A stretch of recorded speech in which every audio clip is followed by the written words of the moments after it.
Welcome everyone to the Power Core Podcast, where we discuss, review, and fanboy over anything and everything Marvel Strike Force.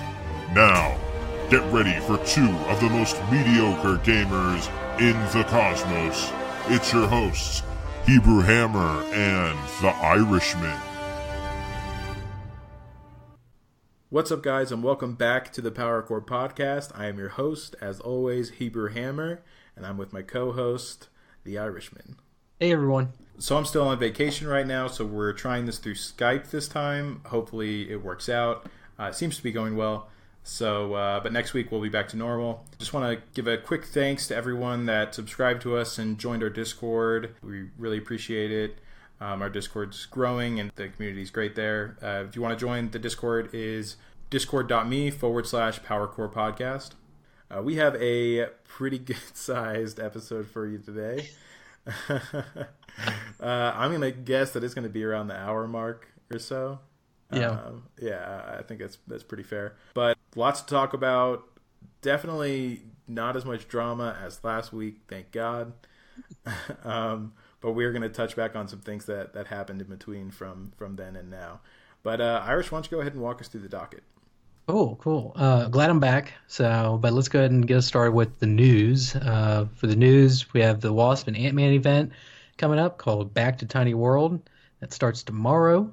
And we have the Wasp event ending, and then a Mystic Orb available in the store, and a Master Assassin Orb available in the store. That'll move us on to our main topic, which we're going to dive into the Back to Tiny World event, the Loki blitz that's coming up, the Deadpool raid, Knightly Gate. You got to put gate behind everything these days. And then Payday event difficulty increase.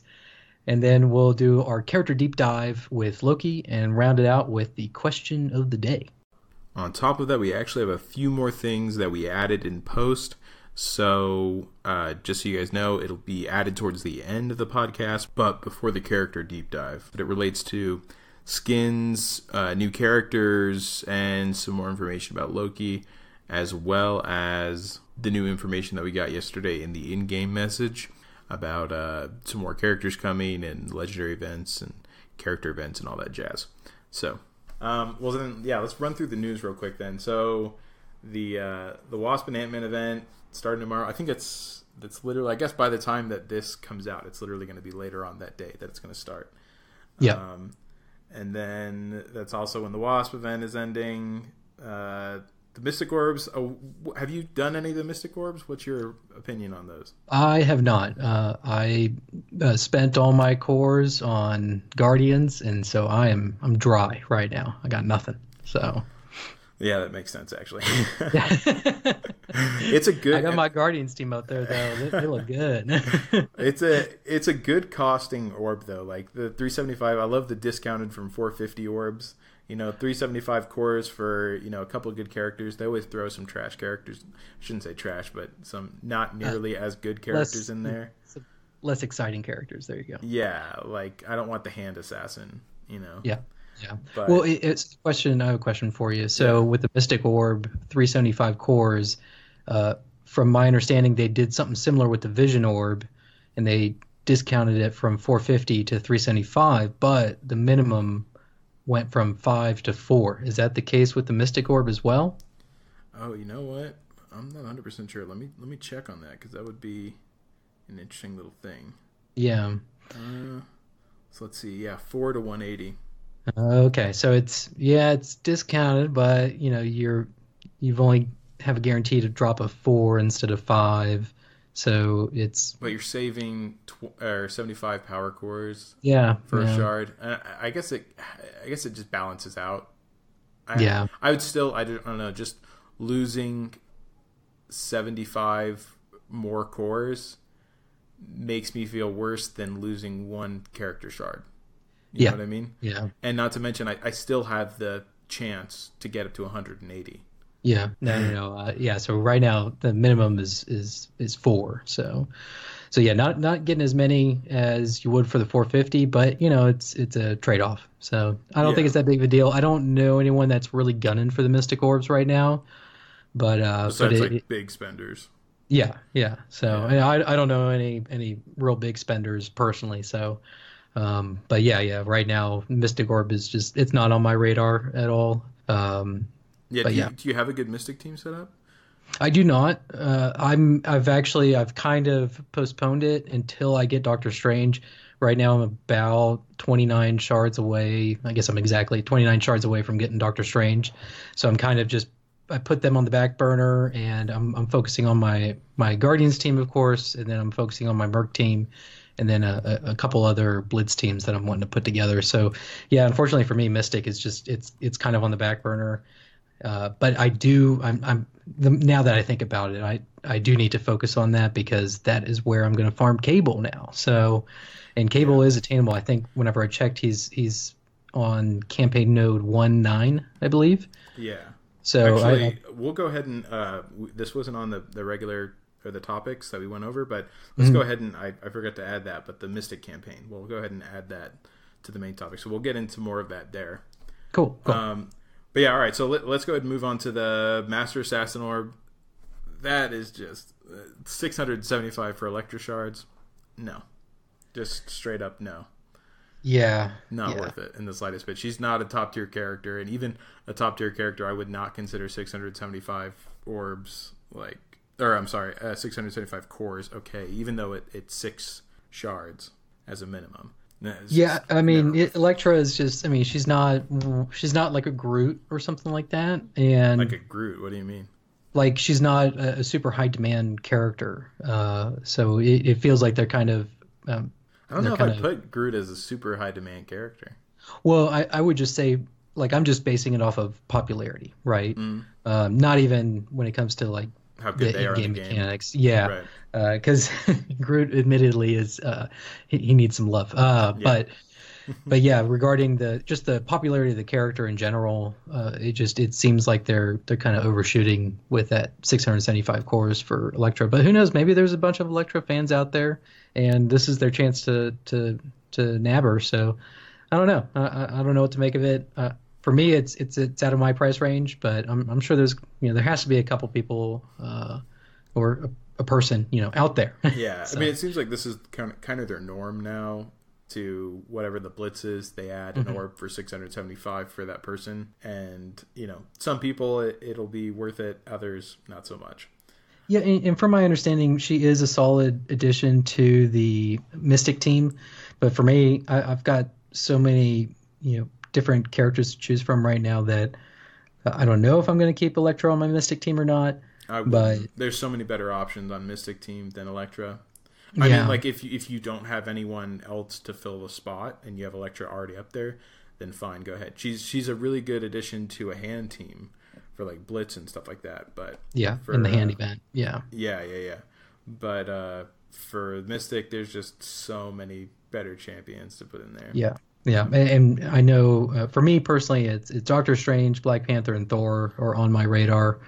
But I'm focusing on getting Doctor Strange as soon as possible. Oh, and I lied. I need 22 more shards to get Doctor Strange. So 22. But I'm very close. So I'm excited.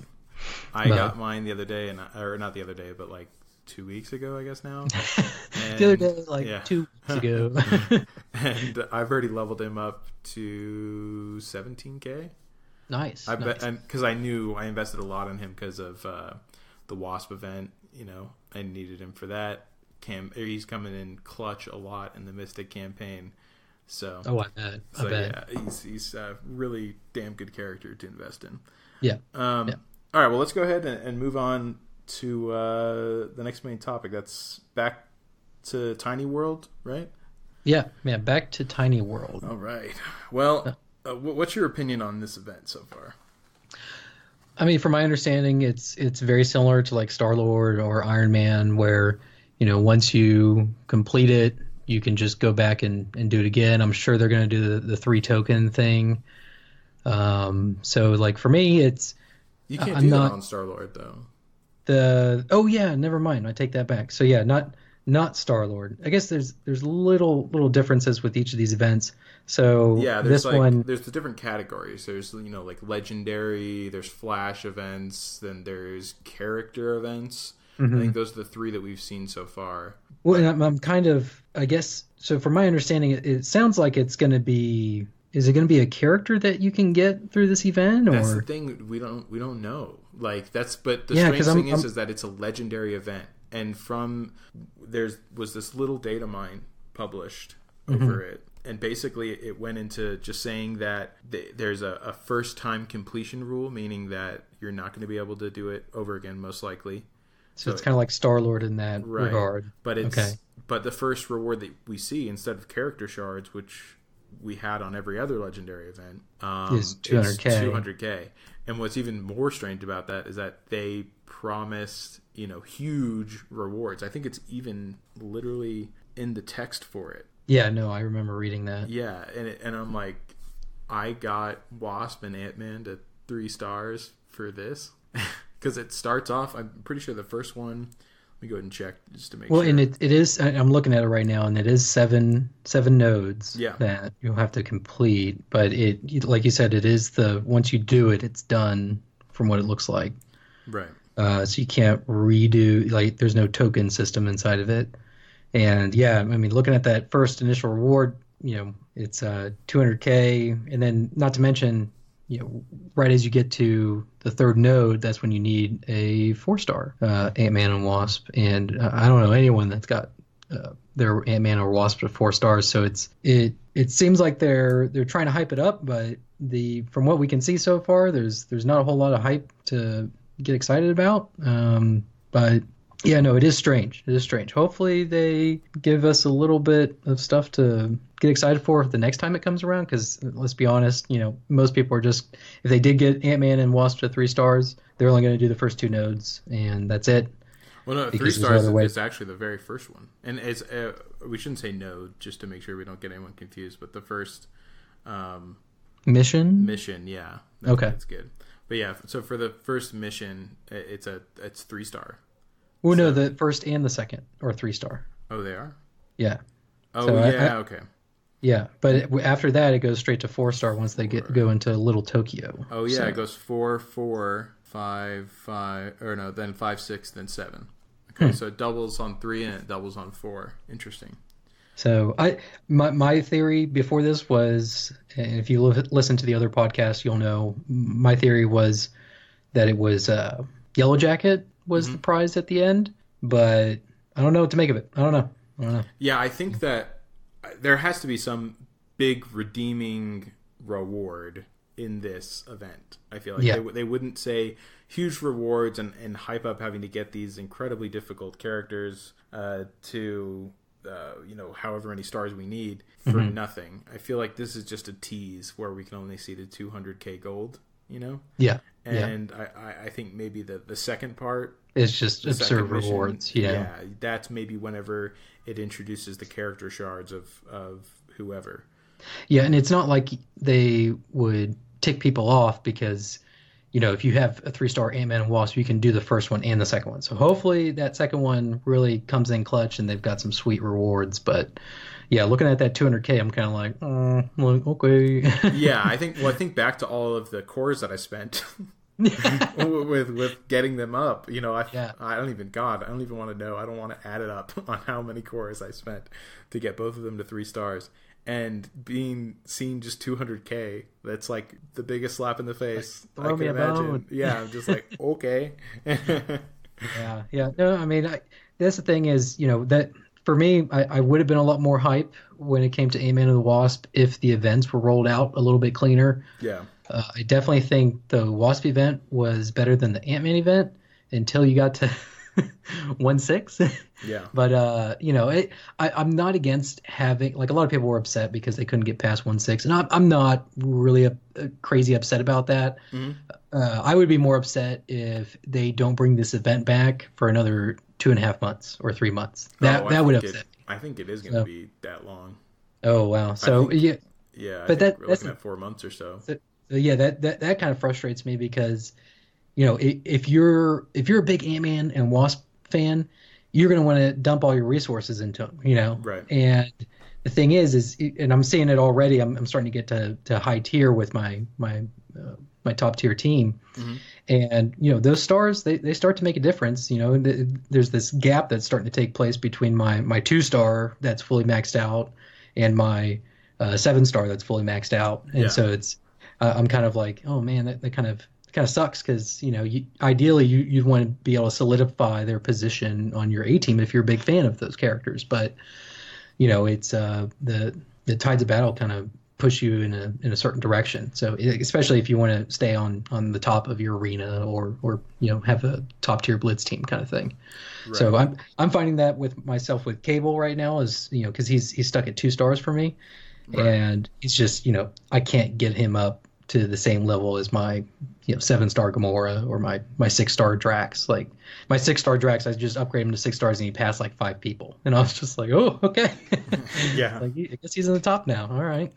So I'm experiencing that myself with Kingpin, just because like he's 3 stars and he is incredibly hard to farm.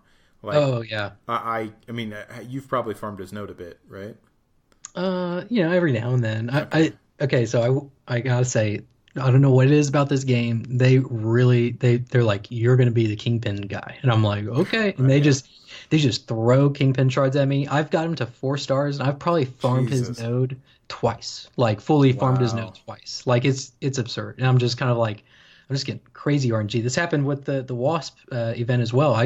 I probably got just as many 10 drops and 15 drops total as I did 5 drops. Wow, I was wondering how you unlocked her faster really than me, quickly, because I got maybe 2 blue drops and I got 1 purple drop. I got at least 3 or 4 purple drops and 2 or 3 blue drops. Like, it was crazy. And I was just like, okay, like I'll take it. I'm not complaining. So, but that's my take on it so far. Yeah, I think I'm in a similar position. I'm just really hoping that they don't let us down with this after all the stuff that's happened.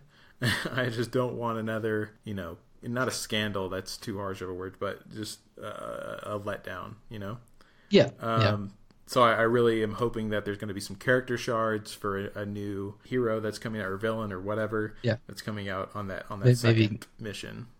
Ghost or Yellow Jacket. I'd love to have Ghost come in. I wasn't a huge fan of her in the movie, but she seems like such a cool character to have in the game. Mm-hmm.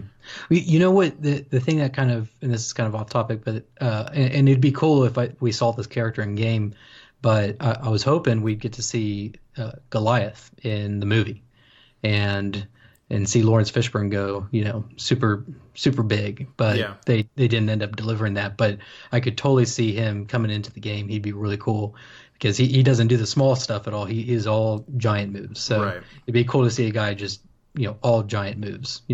Yeah, I thought that he was going to make an appearance in the movie too. Yeah, that would have been really cool. Maybe they'll sneak it up on us. Maybe they'll throw it in there. That's like super outlandish, but that'd be a sweet surprise though if they threw in Goliath. So this would also be like, I think, the first time that, if there is, it makes me think that there isn't a character involved, because I feel like we would have known about it from a data mine or something. Well, but that's the thing. We did see the Yellow Jacket data mine, so it's true. That's the only reason why I think it could be Yellow Jacket. Yeah. But that's true, and it makes sense. Well, all right. Well, then let's go ahead and move on to the next topic here. All right. So we have the Loki Blitz. Now, this I'm super pumped about. It took them forever to come out with them, because whenever the Avengers movie was released, that's whenever they announced that Star-Lord, Groot, and Loki were coming, and that's been forever ago. Yeah. So I'm glad he's finally coming in, and man, he just looks fantastic, doesn't he? I mean, I played him in game. He's a lot of fun. He's not a character that I'm actively going, oh, I have to have him. So he's definitely going to be more of a casual pursuit for me. But I know plenty of people that are super hyped for it. But I guess for me personally, like I'm not gonna lie, the Blitz, I'm starting to burn out on blitzes right now. Yeah. So I went hard on a Blitz a while ago, and I got up to like 550K or something like that, and I didn't even get in the top 10%. Yeah. And I was kind of like, man, like I was hitting that thing every 2 hours. I wasn't dropping the blitz charges like I probably should have, like I did with Right. Groot. But I was kind of like, oh, 550K, like that's top 10%. Nope. And I was just like, Yeah. okay, this is a little much for me. I don't have much of a life, but it'd be cool if I could pretend if I had a life, you know? So, but yeah, that's the only concern for me is when it comes to these new blitzes, I'm not near as excited as I was before. Because for me, like 6 hour period Perfect. between it was really nice. Like, Yeah. I'd get into work, I'd do a couple blitzes, and then break would come. A couple hours later, I'd do the blitz, and then I'd get home and do it again. Where now it's like, okay, I'm in a meeting, I can't do the blitz here. Oh, I missed this. I'm 4 hours out. Now I know I'm not going to be able to get in the top 10% unless I go super hard the rest of the day. Yeah, I don't agree with the blitz change. I think they need to revert it.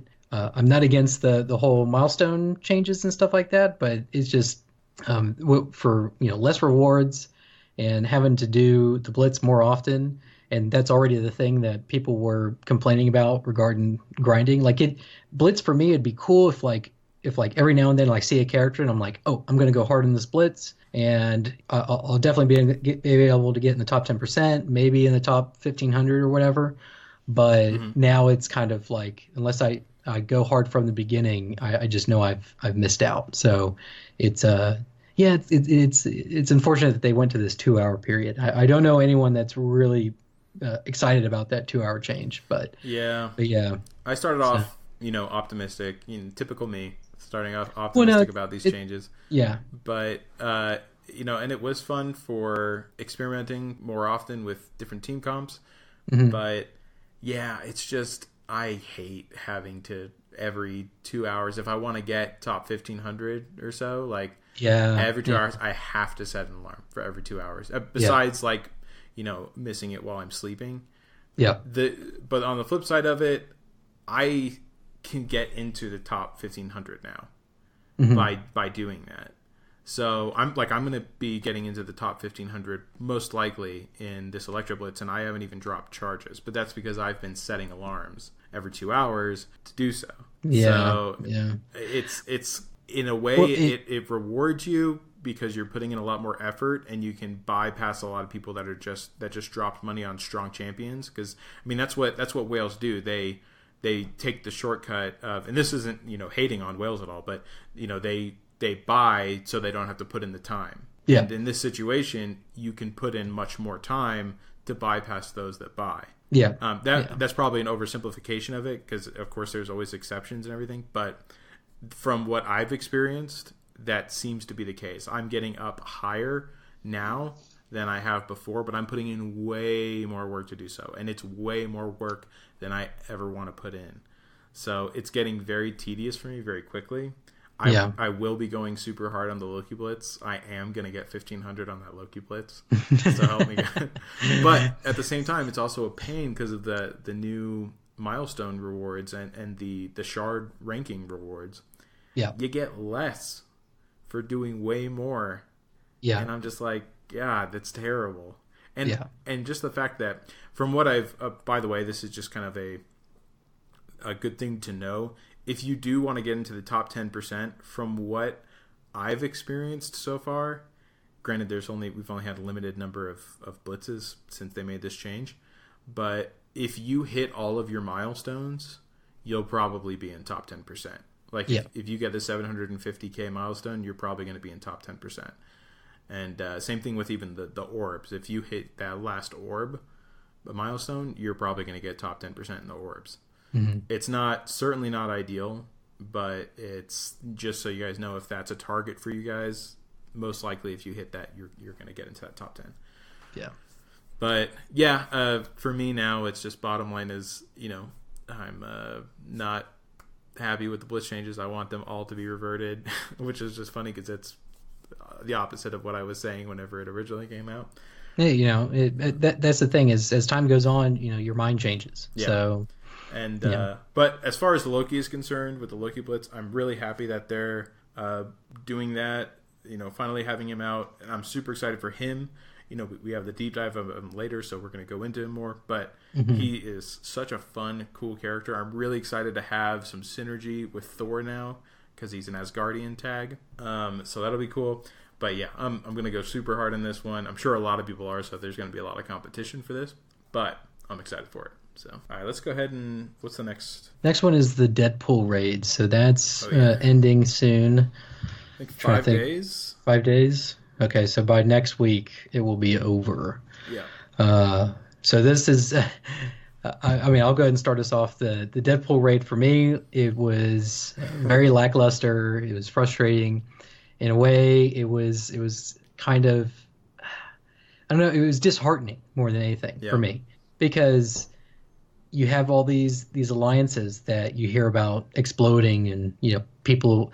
The whole concept of a global game for me. I love the idea of being able to play with people that are in China or the Philippines or Europe or Africa. Like it's a cool way to connect with people, and by doing this 2-hour Deadpool raid, they kind of took they took a needle to the balloon and just popped it, and they were just like, meh, like no big deal. And I'm just kind of like, that balloons make when you pop them.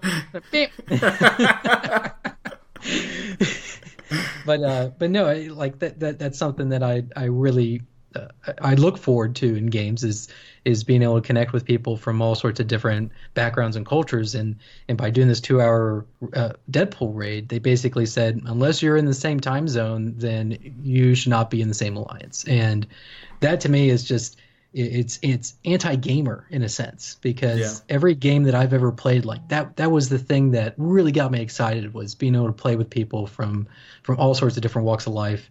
And even if it's just every now and then, the banter back and forth of complaining about something or getting hype about something, right?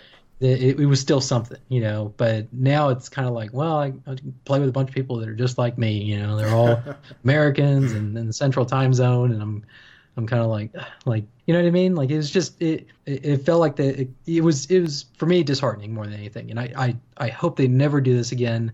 I do not agree with it. An alliance should be a way for people to connect and to work together as a team. And when you put that kind of pressure on people in a 2-hour time period, it's just it goes from being a game to work. It's it's not the same as the Loki Blitz, but it's not the same as the Blitz changes, because Blitz, even with a 2-hour Blitz period, you can still be leisurely and approach it. And it's not detrimental if you miss it or something like that. You can just be like, yeah, I'll hit up the next Blitz. But with the Deadpool and it's a solo mode too. Yeah, so. It's solo mode. But the raid, I was like, man, like they had something special here, and then they just kind of threw egg on it, And so if any Fox Next employees listen to this, like, I'm telling you, just like deep down, like, just don't do that again. Do 24 hours. If you really want to, limit it a little bit, I'd say 12 hours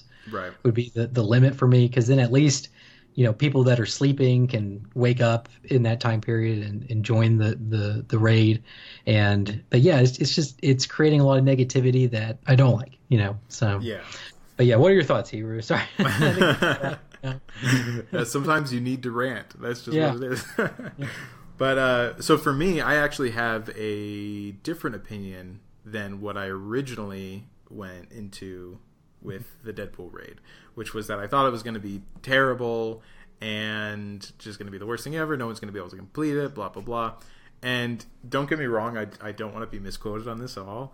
I think that there is so much that's bad with it. Like, it is for the same exact reasons that you said, it is a logistical nightmare to get people together, 24 people together. Granted, you can do it with less, but, in an ideal world, 24 people together, that a lot of times, almost every alliance has at least a couple different people in different time zones. Yeah. And even for us, we have people in Europe, we have people in Australia, we have a guy in Russia, and the guy from India is gone. But yeah, so we have a couple of different time zones to deal with, and it was definitely hard to find a particular time that worked for everyone. And there is a couple of people that are waking up in the middle of the night to do it, and then they set alarms. But that's commitment. I don't know. It's good. Yeah, it's a thin line. But yeah, but it's really, I will say, completing it. We've completed it every single time that we've done it. I think we've done it 5 times so far, 5 or 6 times. And man, it is, and I think that I speak for everyone in my alliance too, because we've talked about it on multiple occasions. It is a blast whenever you complete it. Like, going through it, it just feels so cool because everyone is like, they're working together quickly. We're like constantly like, you go left, you go right, make sure you take the crossover, like cover for this guy. It feels like this like real life combat scenario, and it feels like a strike mission, and in every sense of the word. And so for me, it actually ended up being a lot of fun, a lot more fun than I thought it was going to be. But like I said, we are one of the very few alliances that can complete it, let alone double it. Some days we do it twice. So I understand that it's certainly not that way for everyone, and for the vast majority of people, they hate it, and that's totally understandable. But I gotta say, I had a lot of fun with it, and of course, I love the rewards. Well, I think that's why it's so much fun for you is you guys are getting those payoffs. Well, the experience is fun too. Like, it's separate from the rewards. The experience was a lot more fun than a regular raid. A regular raid is monotonous. This took so much more effort and strategy, and I don't know, just everyone kind of coming together to do their part. So here, how about this? Whenever you guys don't actually succeed in 100%ing the raid, if that happens, then come talk to me. And I want to see how you feel after that. Because unless you get 100% on that raid, it is the most I can't imagine people putting in all that work and getting 98% of the raid done and then missing it. And then all they get is, what is it? Mega orb fragments. Yeah. And that's it. Right. So, it's literally like you either complete it or you get nothing. And I'm like, at least throw us a bone for 60%. Like, even if it's not half of the purple mats that you're getting for 100%, like give us, 30 or 20 purple mats. Like, I don't understand going, only if you 100% it, you're going to get something for it. And so you have people that are 100%ing it and they're getting leaps and bounds ahead of people that are getting, 96 or 95%.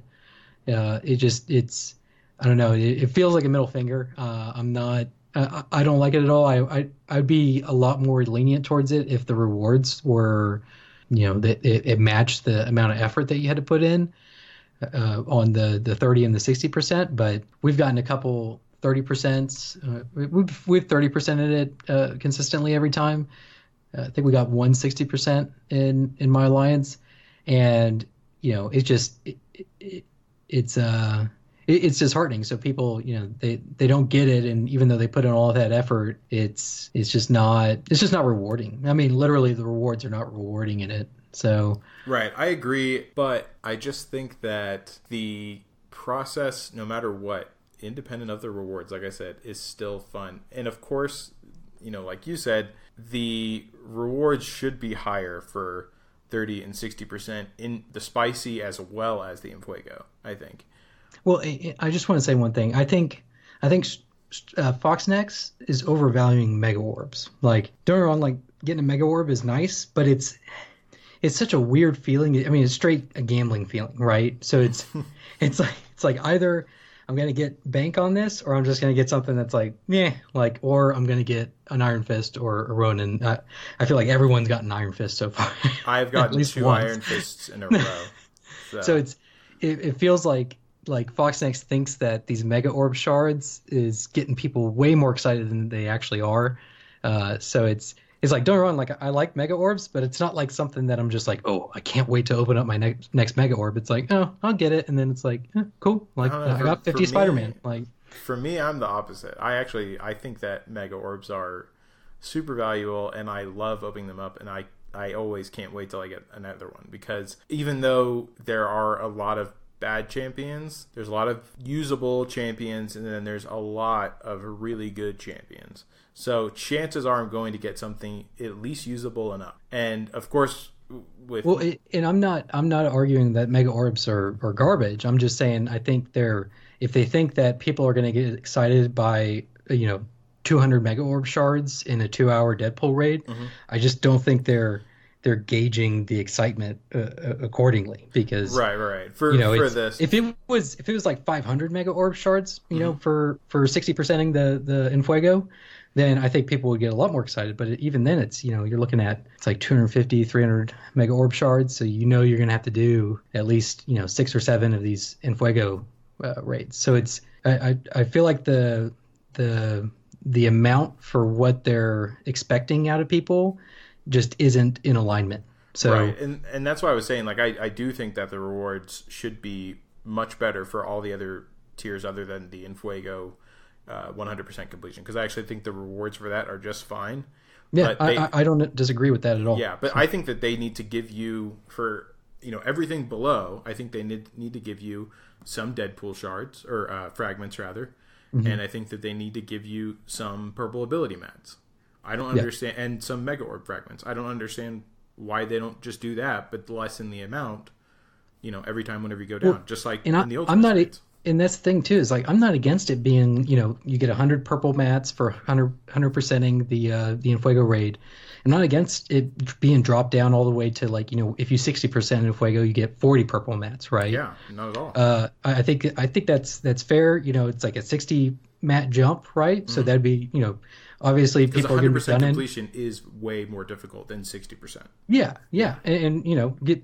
Make those rewards the same. I'm not asking to change the 100%, but like, just nothing for 60%. All you get is mega orb fragments. I'm just kind of like this is, I don't understand why they think this is going to get people excited. Yeah. So a lot of the things that they do, I really don't think that they really think it out. And you're right, they probably do overvalue those mega orbs. Obviously, considering they think that those alone are a justifiable reward for these other, the 60% and the 30%. And given the option, like in the Deadpool raid, I would much rather have 40 purple mats instead of the mega orb fragments. But that's my personal preference. Like, I'd like to be able to have something that I know I can put into a character that I know I want, kind of thing. But I'm not against the mega orb frags, but it's just like, if they reversed it and gave me purple mats instead of the mega orb frags, I'd be a lot more appeased. But it's like, not only are you having to work really hard in this raid, but you have this element of RNG that could really just screw you over at the same time. Where if you do purple mats or you do the Deadpool shards, that's the other thing. It doesn't make sense. I feel like it would make way more sense if they just did the Deadpool fragments and instead of the mega orbs, because it's a Deadpool raid, Yeah. So you'd think you'd be able to get at least a couple drops of Deadpool shards, but yeah, no, I don't think this Deadpool raid was well thought out past the 100% or before the 100% marker. So, like, for me, I hope they don't do this again. And if they do something like this again, they really need to get people excited behind it versus, I don't know, it's not as rewarding if you don't hit that 100%. So. Oh yeah, I mean, it's really not worth it. If you don't hit the 100%, that's just. And you don't want that. You don't want people to go hard on a 2-hour raid, not hit it, and then just be angry at each other afterwards. Like, that's terrible. I don't think we'd be angry at each other. I mean, like, because in that situation where if we didn't 100%, I don't think we'd be angry at anyone, because we know that the circumstances are absurd. I mean, I couldn't be mad with someone for not being able to make it. Well, I mean, that's you, but if someone went in and they dropped a couple cores to get the finish their lane and stuff like that, and they got to the end, I know they'd be upset if someone didn't pull their weight in there. If you're dropping cores, then yeah, but as long as you do it appropriately and have, like I said, it does depend on how many people you have, because if you don't have enough people, then yeah, you are gonna have to drop some cores. But it seems like if you have around like 20 and up, you don't really need to drop any cores. So if you do, it'll be very minimal, and I'm sure there's someone that's a decent spender that's willing to throw them down.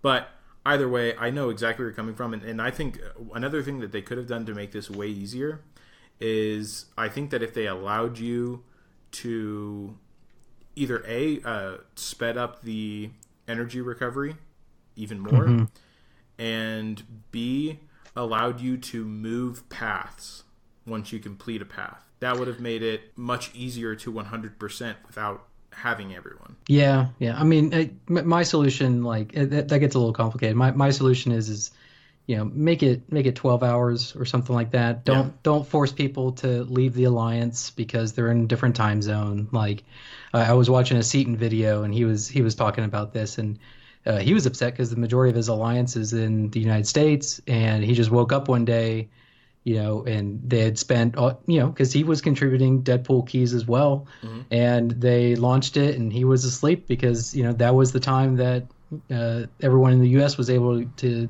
get around it. So right. I don't know. It makes this weird, like, just I don't like it. I don't like the feeling that it creates. It's something that they could have done better. And I just, if they keep up this approach, I don't see how people are gonna stick with the game if they keep pushing people into these weird time slots. No. I want alliances to be able to stick together across the globe. So that's my prerogative. Yeah, I don't want to have to segregate alliances based on geographical location. Yeah. I don't. It's a very cynical outlook on it. So I don't like it. But yeah, that's my thoughts on the Deadpool raid. I think we should probably move on to the next thing. Right. And I don't want to talk too much about the next thing. I already know what that is just from that statement. The next topic is Knightly Gate. So yeah. What did you want to talk about? I think everyone that's listening to us kind of knows what this is all about, but did you want to dive into a little bit more? Yeah, so we've learned a little bit more, and this is more not necessarily me just venting about him, but he did some more stuff since the last time we reported on it. I'm not sure if there's probably a lot of people, I would say most people don't know, because it required you to go look up YouTube videos and stuff like that. Yeah. But yeah, so the whole Knightly Gate thing, by the way, not my term, it's just what it's being called. So, because we do seem to be applying gate after everything now. Yeah, it's getting annoying. Just call it, whatever happened to debacle? That's a great word, Knightly debacle. That'd be great. So, But anyways, so we found out a few things, and number one is that they did go ahead and move him to a private server. They deleted his account because some people were worried. They still saw, they removed him from the leaderboards, but they still saw him in his alliance. Yeah. I just want to say, so I texted Hebrew this whenever I found out about it. I was fuming. Yeah. I've never seen this happen in a game like this before. But whenever that happened, I said there's two things that they need to do. And I said they need to delete his account from the game, period. It should not be there. And then I said they need to make a pledge to be more transparent and to get out ahead of these kind of things and to, be to understand, what kind of decision that, or what that decision implicates whenever they make these kind of choices. Yeah, and they have more integrity as a company. Yeah, and they delivered on the first part. They kind of, I would say about 65% delivered on the second part, but I was kind of like, okay, the first part was the prerogative. But yeah, I'm glad they were pretty swift when it came to that. I think it was 2 or 3 days afterwards. So yeah, I mean, my biggest complaint with this is still just the fact that I don't know why they're still with this guy. Why is he still with him? Yeah, he's still a content creator for them. They moved him to a private server. He's officially making content in a private server. I just the way he justified it whenever he said, I should have stayed low key on it or whatever. I think that was the word he used. He should have kept his head down or something like that. Yeah, kept his head down because he wasn't upset that he was cheating in the game. Didn't want to raise eyebrows. That's what he said. Yeah, raise eyebrows. Yeah. And I was like, man, you should run for office or something like that. That was just the most sleazy little a non-truth I've ever seen. It was just it was so gross. And he did it with a smile on his face. Those are the people, man, I'm telling you, because I worked retail. I've run into those kind of people before, and you have to be careful whenever someone is just, telling you straight to your face that they're not doing something when it's so like you just take one step back and you're like, it obviously you are doing this. Yeah. like if we revert back 2 minutes, you literally just confessed to doing it, and so like in the fact that he can do that with a straight face is I don't know, I just find it's gross. It's really gross. It really is. But so after that, these are the things that I didn't get to talk about that I really just kind of wanted to vent about more so than anything else. Go ahead if you don't want to listen to this, go ahead and fast forward like 5-10 minutes. I might put a timer on, or a time marker on this. Yeah. There you go. But it was also like, I think people also just need to know about this because it didn't stop there with his attitude towards this. And also I think that people should continue to be asked the question, why is he's still a part of your company? You know what he's done, right? We know about the whole scandal. You search his name and it pops up with the BitConnect thing, right? For Summoner War. Then this whole thing happened and he was a complete asshole about it. Like, and then there's that other thing that frustrates me. So I think you were getting to that point. Were you getting to that point? Yeah, I'll get to it in just 1 second. So whenever he did this, he made a video after all of this happened. I think it was Friday or Saturday. He made another video saying, first of all, saying that he had a right to be on the live servers just as much, if not more, than anyone else. And it was because he spent some of his own money. Because he spent some of his own money, and he spent $1,000. Yeah. Oh, he said he did say later on that he spent more than he thought he did, but who knows? And either way, it's irrelevant. It doesn't matter because he had such an account with such an advantage that money that's added at that point just doesn't matter. Yeah. But so not only did he say that, but whenever he made this video, he said, all right, well, I'm on a private server now. They reimbursed me for all my money. And, they did this because everyone in the community for MSF is just basically a giant horde that doesn't know anything of what they're talking about. And, so whatever. But I'm better off for it because I'm in my private server now and they've reimbursed me for everything. And I have early access exclusive content to all of MSF stuff. And, yippee for me, screw you. And isn't that just disgusting? And I just threw up in my mouth. Yeah, it's absolutely terrible. I just am so upset that they are. This has been my biggest problem that I've ever had with Fox Next. Like, I've let everything else go, but this was just so bad and wrong. And so I kind of want to lead into another thing. So Seaton.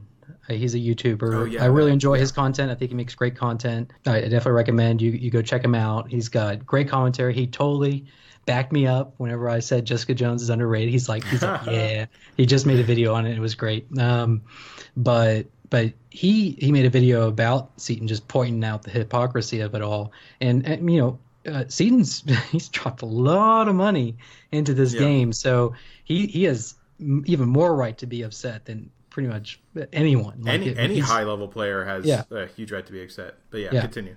And then Knightly struck him with a copyright claim. Yeah, on YouTube. Ooh, that is just so belittling. Like, just I can't. Dude. I just picture them as this dastardly villain. Like the old timey dastardly mustache villain. twirling villain. Like, and he's just like, do you ever see Rocky and Bullwinkle? Yeah. He reminds me of the guy that puts the lady on the train track all the time. He's like, you're never gonna get me. And I'm just like, oh my god, like he's a real life character. Yeah, it's. And that's exactly it. And then so the next part of this is that Casino, which I'm sure most people know who Casino is, he's a big time MSF YouTuber. He ended up trying to very nicely go to bat for Seaton and say, hey man, he texted him, he put up pictures of all the text messages, and he basically was just saying, hey man, why don't we go ahead and discuss this? I things got kind of out of hand. I just want to, we could settle this like gentlemen, and it is fair use. I think you struck a little too hard with trying to claim this copyright thing. And then he just came out of the gate like, well, I don't have time to talk with you guys, and he was slandering my name, and like as if he doesn't have enough bad things about him on the internet already to do that. And then he said, and apparently YouTube agrees with me because they agreed with the copyright claim, and which is not true because that's not true. Yeah, YouTube always, we've experienced this firsthand with putting on our videos, they immediately will strike down whatever if there's a claim against it. It's automatic. It's an algorithm that does it. And then they review it later, and it can take a long time till they review it. But that's the thing, is that like just because it's automatic, it's not a person saying yes, you're right. It's the computer saying, all right, put this out of the way right now for review, and we'll get to it whenever we get to it. And one more thing, just to kind of drill home on this. Whenever these content creators like Seaton, I mean, that's his career, right? Yeah, is putting up videos. So, every video that he puts up, I mean, you only see 5 to 10 minutes of that video, but he's in post-production with that video, and he's probably spending at least an hour and a half, maybe even 2 hours, depending on, what he's trying to do, if he puts in background music or something like that. Like, I mean, it can take time. And, whenever you copyright strike that, if someone, that was a video that he could have put out another video that was just, talking about a character or something like that. But he lost that time. So, those hours that he worked are gone, right? Because whenever they release that copyright, the news has died. People are not as, excited about hearing about it. And so he's not going to get that same revenue that he would have gotten if he just ignored it. At the same time, like, you don't want to just, you never want to cave to people that are pressuring you to shut your mouth when something needs to be called out, right? Yeah. So it's one of those things that it's strong arming. It's a strong arming tactic right now. And it's a way to get people to be silent about things, because now, that's in the back of his head. He's like, I could talk about this controversy, but, they're going to copyright strike it, and I'm going to lose out on, maybe my budget's going to get kind of messed up because I'm not going to be able to take in revenue on this video. And so...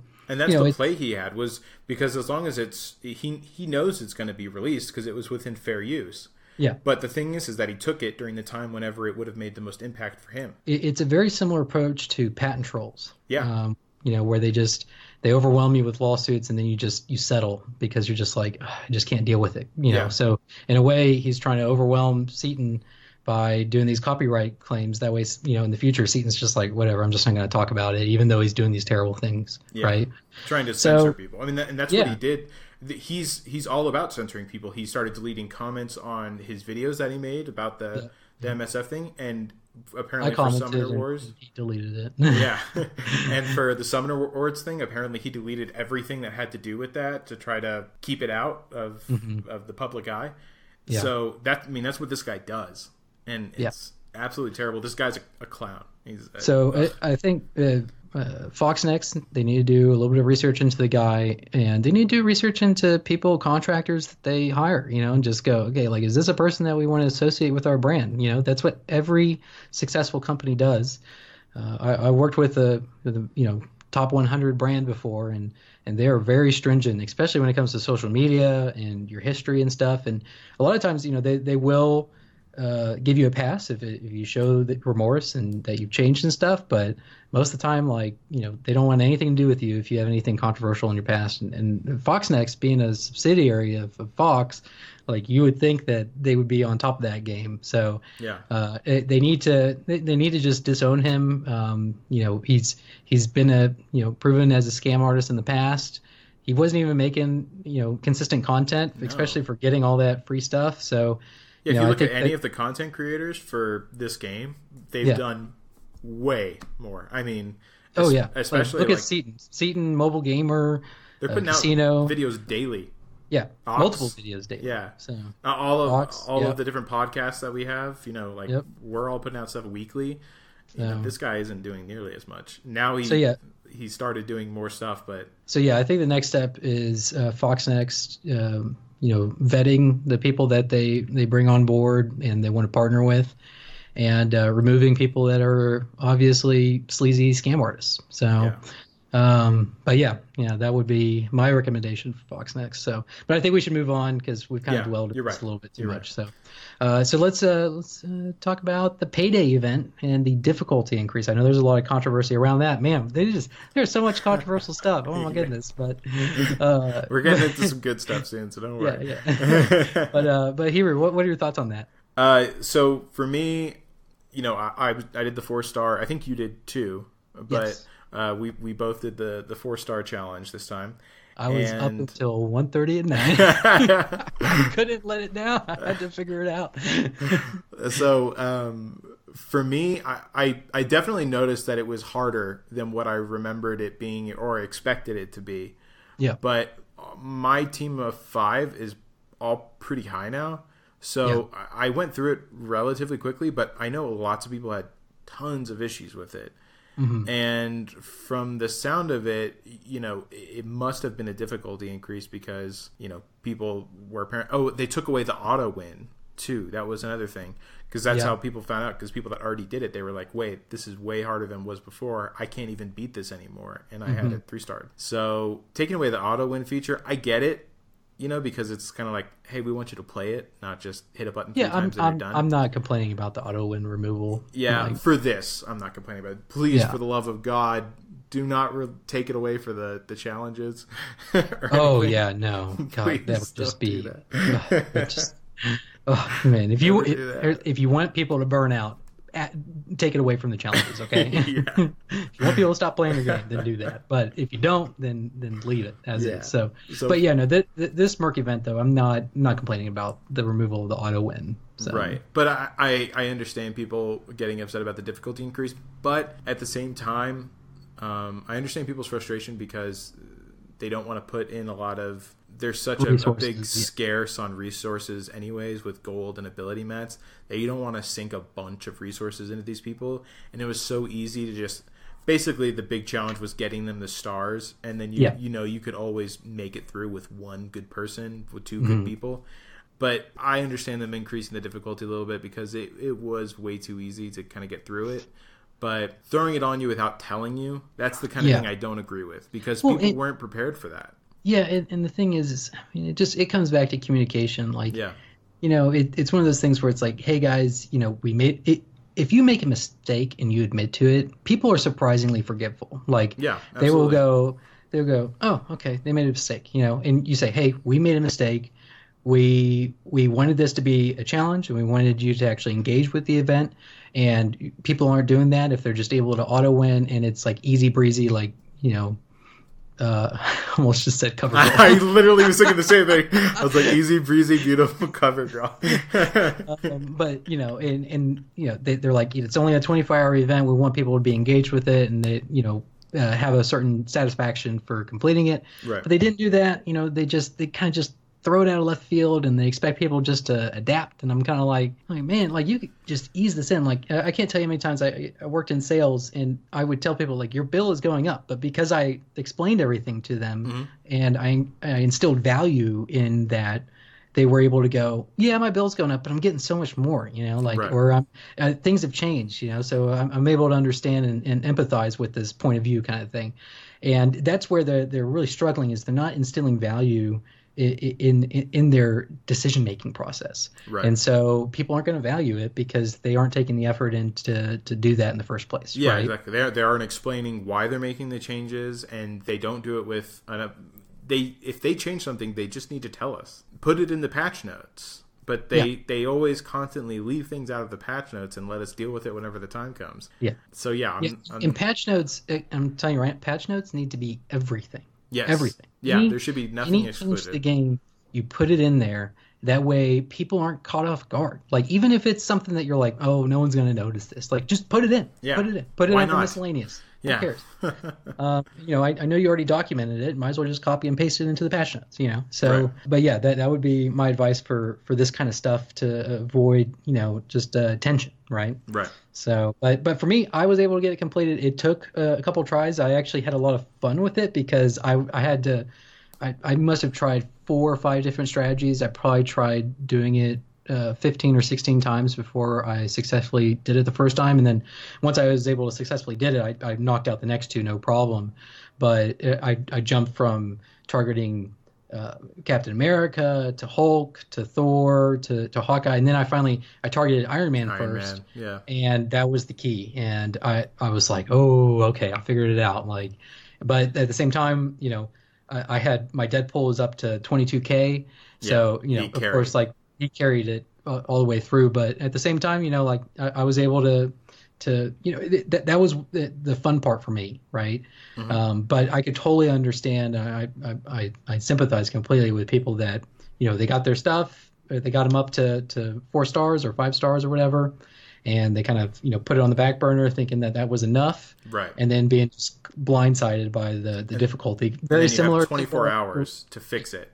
Try to find all those resources to put in. So people are stressing out, and it's very similar to the Wasp event, right? People are just blindsided by it, and if you come in and you justify it with an explanation, it doesn't have to be people don't have to agree with it, but by taking that step, people are going to go. There's going to be people on your side that vouch for you, but right now, whenever you just blindside people, you're not getting anyone on your side. Yeah. So but yeah, no, I definitely sympathize with the people that are upset about the changes. So, just another example of why you have to communicate in video games. So yes, absolutely, especially like mobile games that have a huge popularity, especially at the beginning of your game. Yeah, like that means all right. Like if I was in their shoes, I would have been like, holy cow, this thing's blowing up. We need to hire a community manager ASAP. The subreddit is going huge. They should have created their own community forum like what Galaxy of Heroes has, because that makes it so much easier for the developers. I actually think that like in Apple's terms and conditions, they don't require it, but it's expected that you have like a community forum. When I was talking to Apple, because I did report the Nightly Gate thing to Apple, and I got it escalated pretty high up. And they were like, "Did you voice it on the community forums?" And I'm like, "No, they don't have a community forum." And they're like, "What?" Oh yeah. So they were caught off guard. Well, then there you go. It just kind of shows that they aren't paying attention and might not even necessarily care too much about the rules, and certainly not communicating with their clientele from what we've seen. Regardless, I hope and I assume that they will increase communication in the future whenever things have leveled off. I think of this because of two things. A, with Star Wars, they had a lot of dark days whenever they first started. There's a lot of things people did not agree with, so that was a bit of a problem. And they were able to pick up the pieces, and they now have a great game. This is basically a clone of that game, a Marvel clone of that game. So that brings me hope. And then also, I think the biggest example of this would probably be Niantic from Pokemon Go, because there's no one that dropped the ball like Niantic did.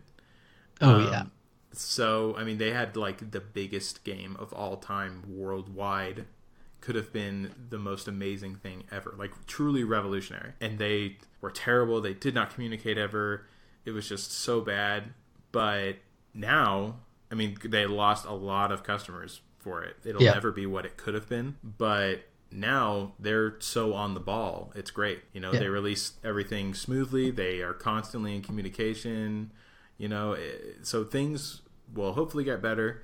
I think that a lot of it is just, the game's still in its infancy. I always say that all the time, but I think it really is. Like, until it gets past the first 6 months or so out of beta, I think it's still like people are just like, okay, overtime. Yeah. So yeah, anyways, I wouldn't fret too much. It'll be okay. I think we're going to see some changes for the better coming within the next month or two. So yeah. That's my take. Well, and speaking of changes for the better, the Mystic campaign has officially launched. Oh yeah. And I just want to list it off. You can now farm Doctor Strange, Black Panther, and Cable. Oh yeah. They all have their own nodes. Cable is node, I believe it's 1.9. Going to double check. Yep, 1.9. And then you have Doctor Strange, whose node is Mystic 2.9, and then Black Panther. Of course, I don't have Black Panther yet, so I got to scroll all the way down. Black Panther is in Cosmic 3.9. So 1.9, 2.9, 3.9 is where those guys are. So I know the 3.9 is very daunting. I've heard of a bunch of people already able to get to 1.9, and then they kind of hit a roadblock once they get to Chapter 2. Yeah. So Yeah, so if you're a Cable fan, you want to start farming him. I know I do. I'm gonna be getting that Mystic campaign. Oh wait, I lied. Black Panther's in Cosmic 3.9. Yeah. That's where they added him, not Mystic. Yeah. So there was a third person. Was there a third person that got added to Mystic, or was it just Doctor Strange and Cable? Those were the two. No, there was 3. It's Vision. Vision, that's right. Okay, Vision. Vision 3.9. And also Hand Sentry, I believe, is farmable now too. Okay. He's on a node also, which is big because Hand Sentry's top tier. But anyways, yeah. So that's great news there. It's a lot of fun to go through the campaign storyline, as is all the other ones. They're fantastic. I know it's really easy to just skip past it and just get right into the combat. And I'm not saying don't do that, but someday you should at least go back through and just listen to all the story because it's great. Yeah, and you can tell like the narration team. I think that's what they would call like a story art or people. Yeah. Sorry if I'm butchering that. They put a lot of time and they put a lot of effort making sure that they've got nice clean representation of all the characters, and it's very true to the comics. So yeah. I definitely recommend going through and making sure you take a look at it, just the same way you'd appreciate the in-game models and stuff like that. Like the artists that they're putting a lot of effort into this, and they definitely deserve recognition, and you can do that by participating in the art that they've provided to us. So exactly. We're interested to hear if you're excited about the Mystic campaign, if you've gotten pretty far in it, and if you're starting to farm Cable or even Doctor Strange, then let us know. So we just finished up the episode, but as always, we just got an update from an in-game update. And it's a big one, too. Yeah, it's huge. Notifying us of a lot of stuff. So, Irish, why don't you go ahead and read that off? Cool. All right. So it says update coming soon. A new Marvel Strike Force update is coming soon, including 4 new playable characters. Wow. Okay. We need to digest that. New legendary event, flash event, and event campaigns. Oh, that's big. Yeah. Various raid improvements. Wonder what that is. New login calendar, and more. Get ready for these and other big changes soon. So this is crazy. I mean, yeah, this is massive. This is something that, like, if they had a community manager, like, they would make this an announcement and sticky the post and just get people really excited about it. You know, and just really start, just going like, oh yeah, we're doing this, and this, and yeah, this is something that's super exciting. I'm super excited for it. Yeah, so. And so let's go ahead and start off with the beginning of this one. The 4 new playable characters. This is like the biggest thing for me. I'm sure for you as well. Yeah, so I think Miss Marvel's in there, obviously. Yeah. But I honestly, like, there's so many characters in the data mine that have already been found that I have no idea which one it's going to be. And that's the thing. Kamala Khan, or Miss Marvel, she wasn't in one of the data mines that, as far as I could tell. And if she was, it was hidden pretty well. So, it could be just, out of left field. We don't know what these other 3 characters are going to be. So. And by the way, just to give you guys some context, this is we're referring to a data mine that was found a long time ago, towards the beginning. Long time ago. That had a lot of characters, some of which have already been released, but only very few. There was I think 10 or 11 characters. Mm-hmm. And some we've seen in game, some of them was like Special Agent 1 and Special Agent 2. So we've seen those characters in game, but nonetheless, it isn't official on what characters, if any of those characters are coming. But I would say from this that we know Kamala Khan's coming, as you said. So I think that she's going to be one of them, and I think that the other 3 are going to be picked from that list because I don't see them throwing together someone out of nowhere so quickly. Yeah. You know what I mean? And I think that another one now could possibly be the Wasp, because... Or not the Wasp. Yellow Jacket. Yellow Jacket, yeah. Thank you. Because, that event's right around the corner, and they're teasing another playable character. So I could see that person definitely filling in a spot. This I'm super pumped about. I don't know who the other ones are. I'm super excited to figure it out. But I'm hoping and praying for Mantis, but that's because I'm partial towards the Guardians. So yeah. But yeah, no, I'm super excited. I'm interested in how they roll these guys out. So yeah. But let's go ahead and my laptop's running out of battery, so let's go ahead and run to the next one. So new legendary event, a flash event, and event campaigns. I assume those are going to be intertwined with those 4 new playable characters. Yeah, you're probably right. Yeah, and I think one of the legendary event is referring to the Wasp one, the Wasp and Ant-Man one. I personally, but yeah, I'm glad to see more flash events coming. Yeah, that's good. Yeah. And event campaigns, get ready if you didn't like them. Sorry, looks like they're going to be here to stay. Yeah. I hope they tweak it a little bit, make it a little bit more reasonable. And I agree. They just work maybe it better. Yeah. So yeah. But yeah. So and then that takes us to the next point, which is various raid improvements. I wonder what that's about. Hopefully it's them getting rid of that 2-hour time slot that they seem to be. I don't pushing. think it's that, because I think they're done with Deadpool. It is the way it is until it's done. At least for this time. But I think that they're referring to. I remember whenever Casino went on his visit, he had said that they were going to be tweaking the raid so that you didn't need every single person there to get 100% completion. That's right. And they said they were going to be doing that from reducing the amount of lane, or not reducing, but compiling the lanes into be less, so it's the same amount of nodes, but it's in less lanes total. Oh, okay.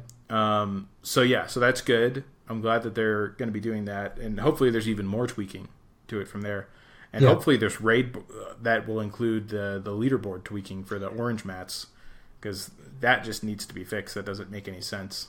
Yeah. No, and Seaton broke that down, saying is better for people just to wait 2 weeks and spend all their tokens, getting high level on the leaderboards, and instead of actually doing the raid just the way the math worked out. Yeah. So, but no, that. I mean, from that little data mine we had about the level 60 raids. Granted, this is separate, but hopefully we're going to be getting more orange mats from the level 65 raid, which is going to be coming out soon. Mm-hmm. And they did at least help us out with the milestones on that, because they're increasing the amount that you get for the milestones. Or points you get to hit those milestones with it. But yeah, for the leaderboard orange mats, I saw the videos that Seaton made over it, and I agree, it's ridiculous, the amount of time that it's going to take to basically do one ability. Mm-hmm.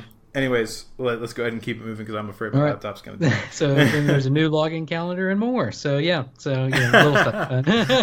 Well, so the new login calendar, I'm not sure what that's going to include, but hey, if you want to improve it, I didn't know that was an issue, but if you want to, hopefully it's a good improvement. Not like you only have 2 hours to collect your rewards. They do love their 2-hour windows, don't they? They do. So. But this is an exciting update. I look forward to it, and I'm sure there's going to be a data mine that comes out that reveals all the juicy secrets. Yeah, and just our luck, it's probably going to be 20 minutes after we finish this up. Yep. But next week. Yeah, hopefully this is the arc of redemption for Fox Next. So as usual, just as I mentioned, there was another piece of information that just came out. Today's Thursday. We recorded all of that Wednesday. I just wanted to go ahead and add this in as well. We just found out a couple new pieces of information that I'm really, really excited about. First of all, so they did a interview with a Fox Next developer at SDCC, and it was just put up on YouTube. And he confirms, obviously, that Kamala Khan is coming, but he, more importantly, confirmed that Lockjaw is coming with her. Now, he didn't specify 100% if he's just a part of her kit, or if he's a separate character, because he did say a bonus character. So I assume that means he's a separate character, but we'll have to wait and see. I know a lot of us were kind of expecting that after we saw the image of Lockjaw in that in-game notice that we got a while back. So I'm just excited that it's actually happening and it wasn't just a worthless tease.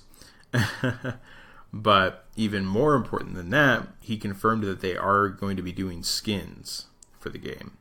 Now, lots of us have been talking about this. I myself have made a post on it a long time ago. I'm super excited. He didn't mention if the skins were going to be just aesthetic changes or if they're going to include bonuses to them, because they have done that in games in the past, and from my understanding, it's apparently caused a lot of problems.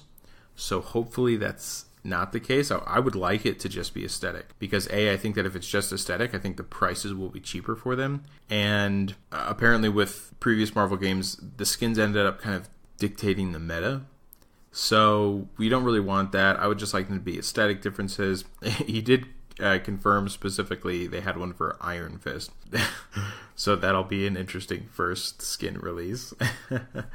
But he did mention that they were working on others as well. So and they just weren't sure when to implement it yet, but they do have them, or at least some of them, ready to go. Other than that, this one isn't good news. We had just spoken about the Loki Blitz. He is still coming eventually, but apparently he might not be coming today after all, due to a new piece of information put out by Casino. So we'll have to see about that. I want him to come out desperately, as you guys already know. But I hope that he still does. There's still a little chance that he might be coming, so we'll see. Anyways, we'll go ahead and hop right back into the podcast now.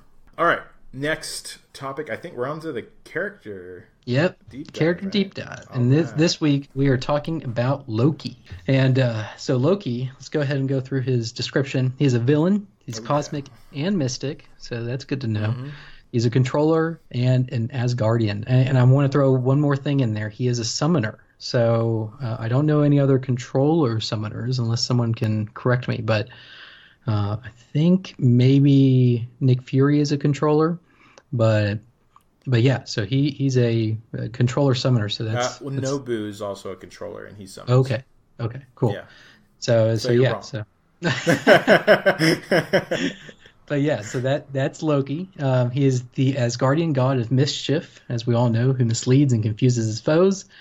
Really cool character. I've always loved Loki. I think Tom Hiddleston's done an amazing job as Loki in the MCU.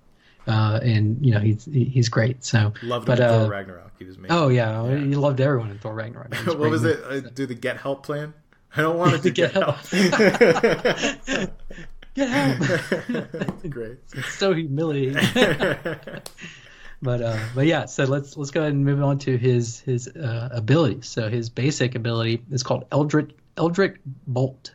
Attack primary target for 260% damage, plus 30% chance to gain evade. So pretty solid ability, pretty straightforward. I'm not sure what to make of the evade chance. Anytime if it's 30% or lower, I just don't take it seriously.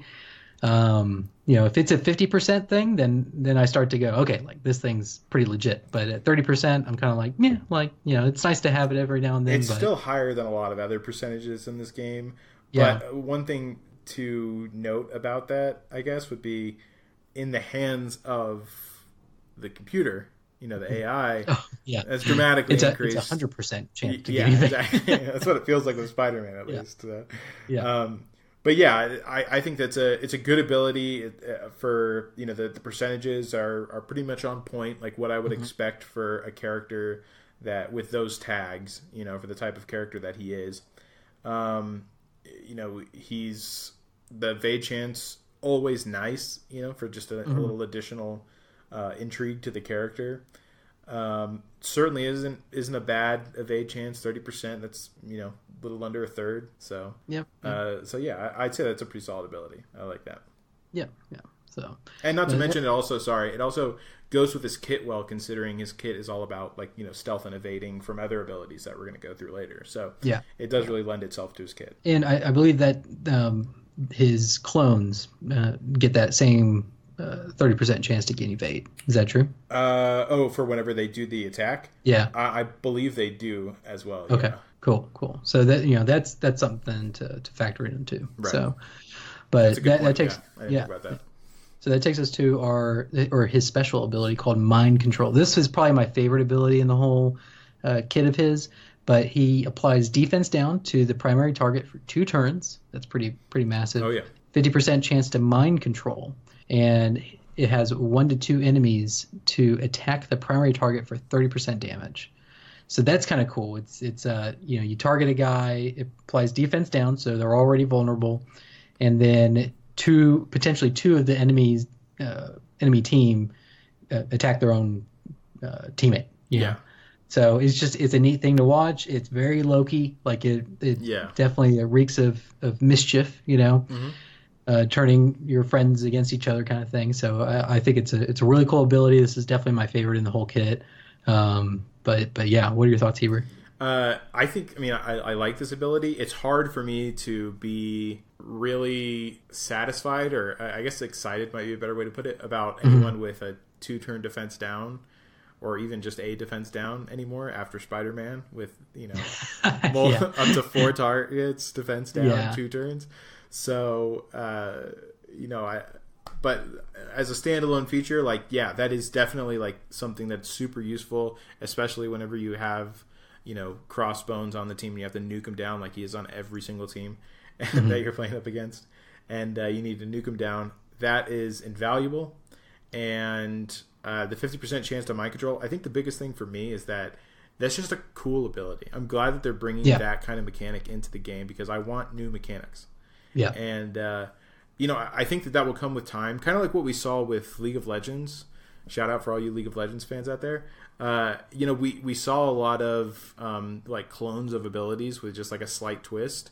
And then it wasn't until I think 2 years into the game, maybe even more. Actually, definitely more. Probably 3 or 4. Whenever every single character started to have a new, unique mechanic.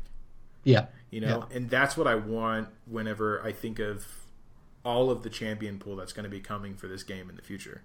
I want a cool, unique mechanic for every single person. And this works well for him, and I like this mechanic. Yeah.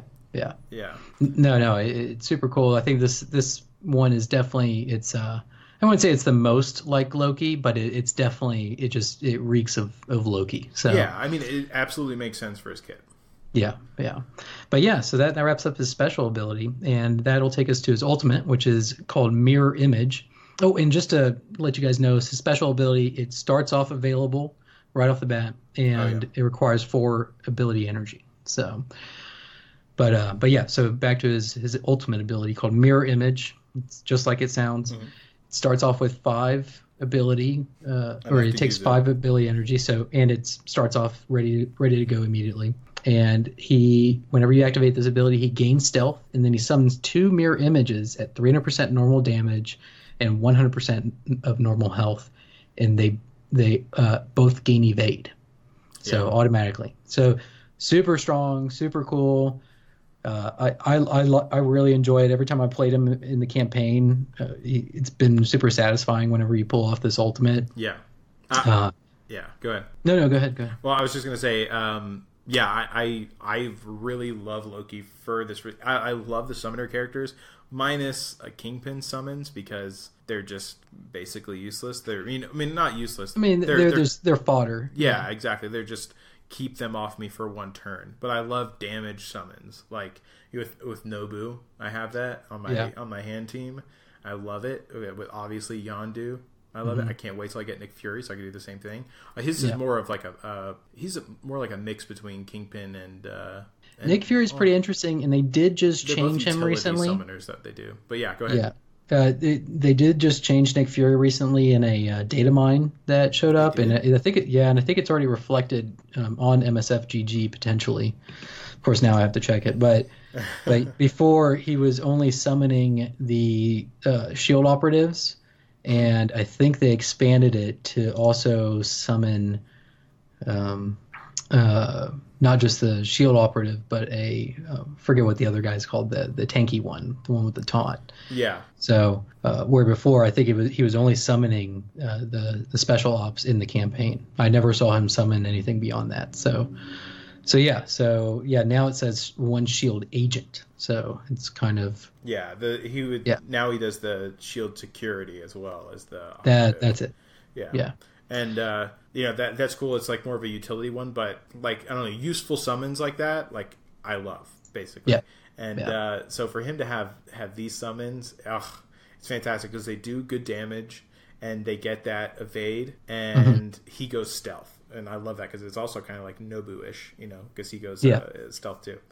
Not whenever he uses a summon, but he still has the ability to do so. And so that his whole kit, I just love. I think it's the whole thing is very Loki. I think they kept fidelity to the character very high. And so I really love that ability, and I really love his special. But that is going to be super useful. He's always a pain. I'm sure that whenever you guys see him in the campaign or even in the Deadpool raid, he is just, or maybe you haven't seen him in the Deadpool raid because a lot of you guys haven't got there. A lot of people are boycotting that. But anyways, yeah, it's it is like a really good ability, and it can really stop you in your tracks, and you have to deal with these other two guys, otherwise they will do a good amount of damage to you. Yeah. So yeah. All right. Well, that wraps up his ultimate ability, and that leads us on to his passive. And the passive is called God of Mischief, and pretty straightforward passive. He reduces enemy resistance by 25%. Yeah, this is pretty straightforward. It's really good. Yeah, I like it a lot. And I think it's still not going to do much for Thanos, but it will do stuff for other people. Yeah, so. Yeah, that's very true. But yeah, it's useful. I think that there could have been a better thing for his passive, but I don't mind that.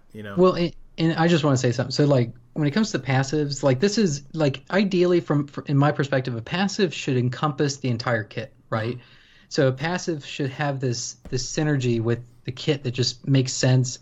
Maybe it doesn't, happen unless certain things play out inside of the kit. Trigger passive or something. Yeah. But, this where it's just like reduce enemy resistance by negative 25%, it's just lazy. I don't want to say lazy, but it is boring. Okay. Like, yeah. Okay. All right. Yeah, that's better. It is just boring. I don't understand how this is the God of Mischief. Like the title of the passive has nothing to do with reducing enemy resistance. Yeah. Like it's kind of just like there, and it's one of those things that this is an opportunity when it comes to character reworks. Like, take a look at some of these passives, and if they're straightforward, like just stat buff or debuff, then you need to reevaluate and kind of go, okay, like we can make this a little more exciting. Let's think of how it can intertwine within the kit itself. And that's the thing is, the rest of his kit is super solid. But that passive, it's very underwhelming. So that's kind of the approach that I expect when it comes to passives. I don't like the idea of just doing a straight stat buff or a straight like, this person gets evade or look at Wasp. Wasp is great because she has a chance to gain evade, but if she gets it works into her kit, right? Exactly. Yeah. So then if she does dodge off of that evade, then she gets charged on her stun. So that's what I expect from passives. I'm not too excited about this Loki passive, but I'm not gonna lie, the rest of his kit is super exciting. So yeah, his I'll look past that, no problem. Right, and his passive isn't terrible as it is. Just like what we were saying, it's just relatively boring. And I mean, in the terms of passive, it also isn't the best. But it's not terrible though. Yeah. But so where would you put him? Like, where would you rank him on unusable, usable? So what's the scale? God. So it's God, demigod, usable, unusable, right? Is that what we're going with? Yeah, that's the scale. I think he's usable. I don't think he's demigod, but because I'm trying to find a situation where he could really basically like kind of like Doctor Strange, where Doctor Strange, you put him up against a kingpin, suddenly he's a demigod. Like it's you can just wreck a kingpin team with Doctor Strange. Where I'm having trouble finding that kind of scenario with Loki right now. He seems more of he's pretty straightforward. Right.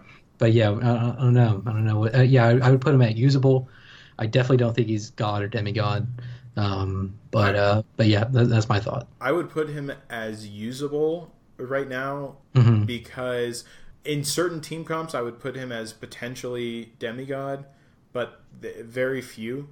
So right now I would put him as probably just usable, and he definitely has a spot, but he's not meta changing or anything like that. We're not looking at a revolutionary champion here, but I do think that whenever more Asgardians come in to the game, I think he will be very strong, and because he does synergize well with Thor, especially with that 10% damage, because I'm pretty sure that also procs on his minions. Okay. So I think that whenever more Asgardians comes, I think that he's actually going to be pretty pretty solid. Yeah, ridiculous with a whole group of them. So yeah, we'll have to see. I can't wait till they bring Odin in.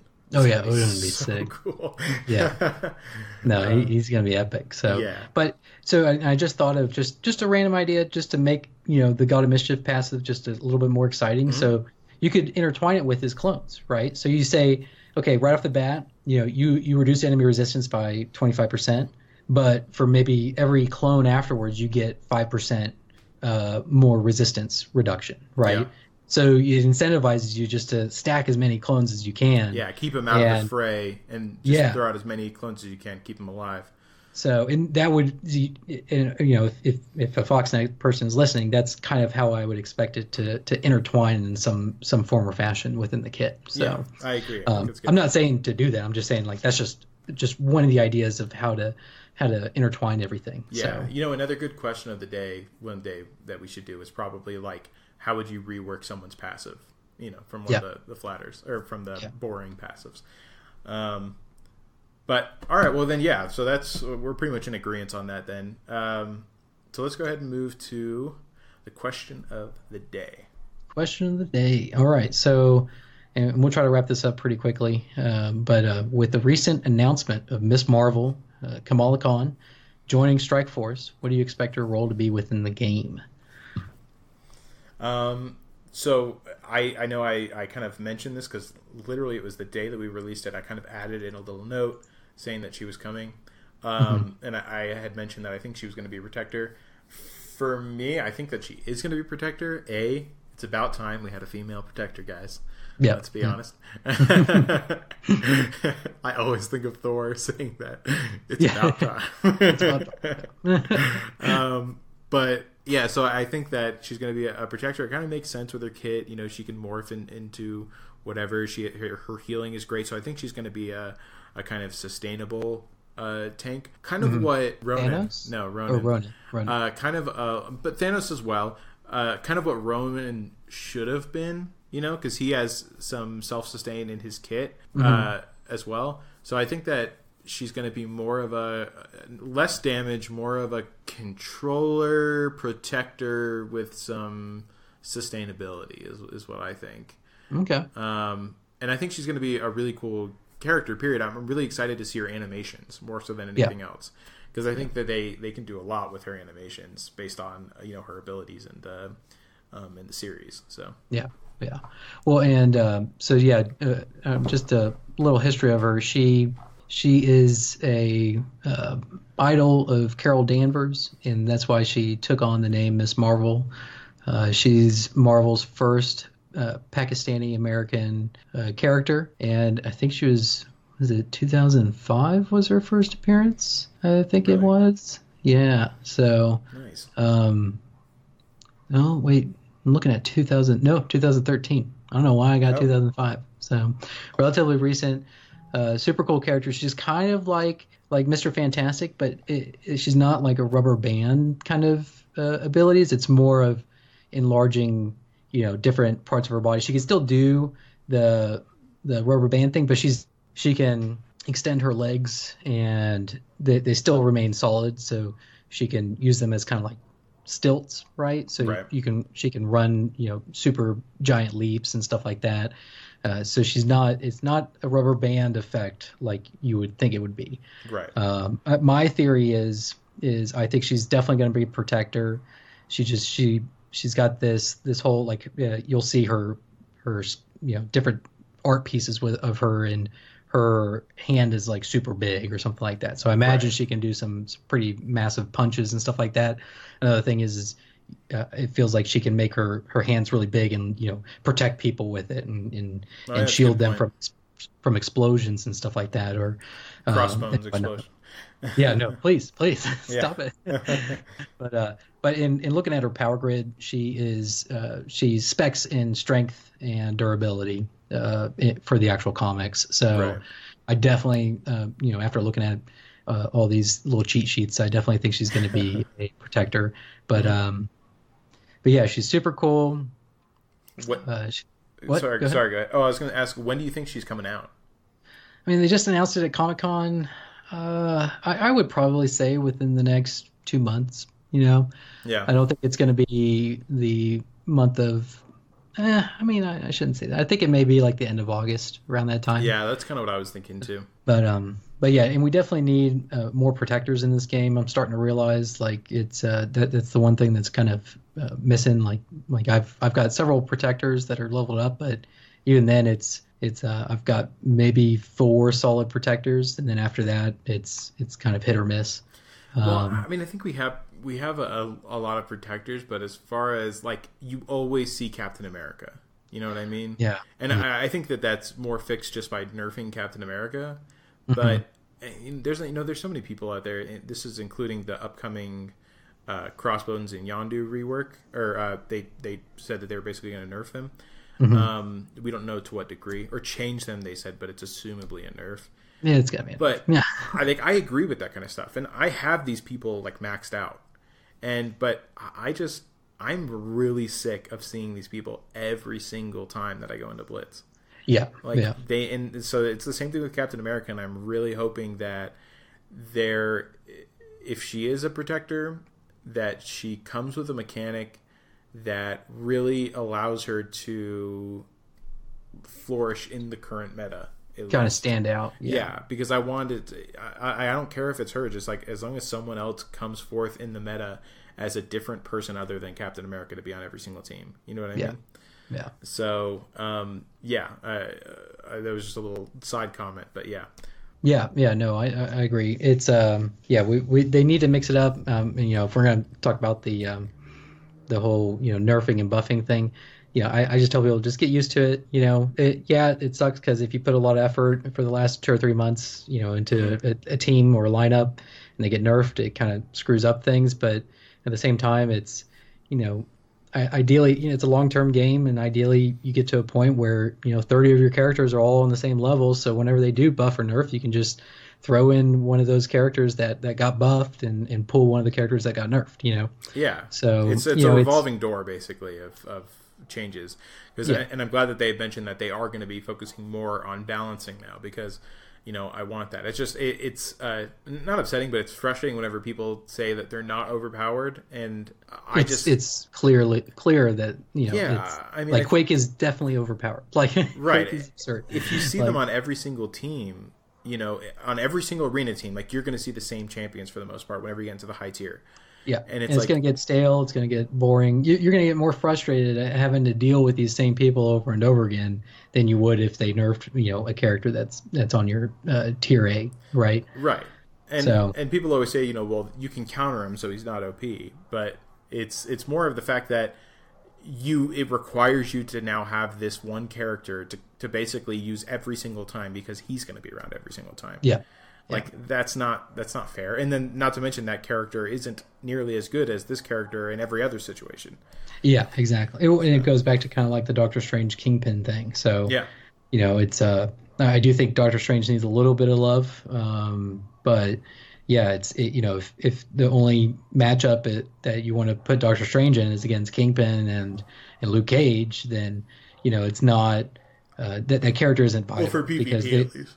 Yeah, because the character should be able to stand on his own, and then just be rewarded for going against those teams, right? Right. So, but yeah, they shouldn't just be viable in that single situation kind of thing. Right. But yeah, I want to touch on one more thing regarding Miss Marvel. Her weakness, and this maybe they incorporated, I don't know, but Miss Marvel's body is vulnerable to EMPs, which can weaken her elasticity. So she's got a little bit of the rubber band man kind of thing going on, but not nearly to the extent of Mr. Fantastic, and she can stay more rigid. So right. But yeah, so no, that'll be cool. I wonder if they're going to make that come into play. It would be difficult to do that, because it's not like it would be a part of her kit, like, by the way, I'm weak to this. Yeah. But yeah, it'd be interesting to see that. Yeah. But yeah, that kind of wraps up Miss Marvel, Kamala Khan. Get excited about it. I'm excited about it. I get excited anytime new characters come into the game. So, but especially if she turns out to be a protector, and she'll find a way on one of my Blitz teams, like, no doubt about it. So yeah. But yeah, so tell us what you think. Yeah. All right, guys. Well, that's pretty much going to go ahead and do it for today. Don't forget to like, subscribe, and comment if you enjoyed the podcast. Like I mentioned earlier, we have a great community for the Discord going. Once again, the Discord invite link is just discord.me/PowerCore Podcast. Super easy to get to. It'll bring you right in. We encourage you to join. And that'll pretty much do it for today. So until next time, we'll see you on the PowerCore Podcast. Peace.